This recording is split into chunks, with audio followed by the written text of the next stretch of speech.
ত্রিপুরা রাজ্যের সমস্ত 99% ড্রাইভার ভাইয়েরা এই ব্যাপারটা কিন্তু জানে না। এই আইন সম্বন্ধে ভারত সরকারে এমন একটি আইন চালু করছে যেটা 1961-তে চালু হয়েছিল। এই আইনটার ব্যাপারে আজকে পর্যন্ত 99% ড্রাইভার ভাইয়েরা কিন্তু একদম জানে না। এই ব্যাপারটা জানানো খুবই দরকার আমার, যেটা আমি নিজে আপনাদের সামনে প্রমাণ সহকারে জানিয়ে দিচ্ছি। সেটা আপনারা ভালোভাবে জানুন এবং আপনারাই বিচার করুন।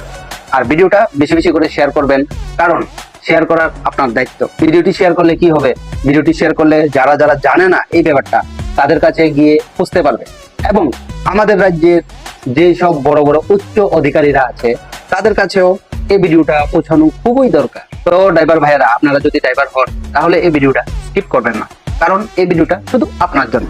এখানে শুধু আপনার অধিকার নিয়ে কথা হবে, আপনাকে দিনে কত ঘন্টা কাজ করানো যাবে এবং কোন সময় বিশ্রাম নিতে হবে, ওভার টাইমের টাকা পাবেন কিনা, সবকিছু লেখা আছে ভারত সরকারের আইনে। এই আইনের নাম মোটর পরিবহন কর্মকার আইন 1961। এই আইনে বলা আছে গাড়ি চালানো ছাড়াও লোড আনলোড জ্যামে দাঁড়িয়ে থাকা, কাগজ দেখানো সব কাজের মধ্যেই রয়েছে। আইন বলেছে ড্রাইভার মানুষ, মেশিন না। নির্দিষ্ট সময় কাজের পর বিশ্রাম নেওয়া খুবই দরকার। ইচ্ছা মতো খাটানো বেআইন। এই কথা আমি বলছি না, আইন বলছে, সরকারি আইন। নিজের অধিকার জানুন, একজন ড্রাইভার ভাইকে জানান আপনার দায়িত্ব। এরকম যদি আরো গুরুত্বপূর্ণ কোনো তথ্য লাগে নিচে কমেন্ট বক্সে কমেন্ট করে জানান। আমি আরো ড্রাইভার ভাইদের জন্য আরো নতুন নতুন স্কিল এবং নতুন নতুন আইনের সম্বন্ধে ভিডিও নিয়ে আসবো। তো চলুন বন্ধুরা, আজকের ভিডিওটা এতটুকু পর্যন্তই। জয় হিন্দ, জয় ভারত, ড্রাইভার একটা জিন্দাবাদ।